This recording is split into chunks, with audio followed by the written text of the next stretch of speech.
ভয়াবহ গরমে একটু শীতল জায়গা, ঠান্ডা পানি আর ছোট্ট ফ্যানই যেন স্পেনের সেভিয়া শহরের রাস্তায় বের হওয়া মানুষের ভরসা। সোমবার শহরটিতে তাপমাত্রা ৩১ ডিগ্রি সেলসিয়াস রেকর্ড করা হয়। প্রচণ্ড দাবদাহের কারণে বিপাকে পড়েছেন বাসিন্দারা। ভয়ঙ্কর অবস্থা, ঘুমাতে পারছি না, গরমে খাওয়া বন্ধ হয়ে যায়, মাথা কাজ করে না, আর হিট স্ট্রোকের উপসর্গ দেখা দেয়।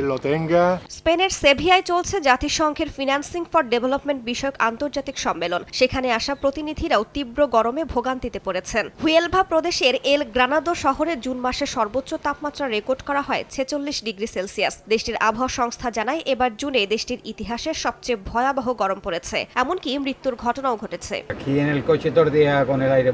গাড়ির সব জানালা বন্ধ, এসি চালু ১৬ ডিগ্রিতে। ক্লায়েন্টদের স্বস্তি দিতে দিনের পুরোটা সময় এসি চালিয়ে যেতে হয়।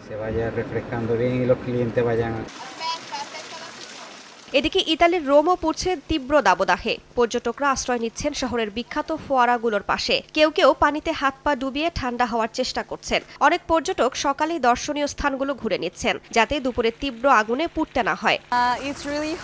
এমন গরম আমি কখনো অনুভব করিনি, কিন্তু এটা তো রোম, তাই সবকিছুর মাঝেও উপভোগের চেষ্টা করছি।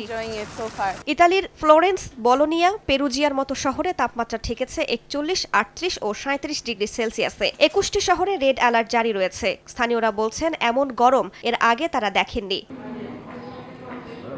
ফ্রান্সে প্রচণ্ড গরমে বিপাকে পড়েছেন বয়স্ক ব্যক্তিরা। কেয়ার হোমে বাইরের সব কার্যক্রম বন্ধ রাখা হয়েছে। বয়স্কদের রাখা হচ্ছে এসি চালিত ঘরে, বাড়ানো হয়েছে পানির মজুদ।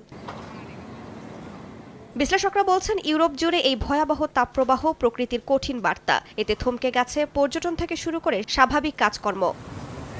রাইসা জান্নাত, সময় সংবাদ।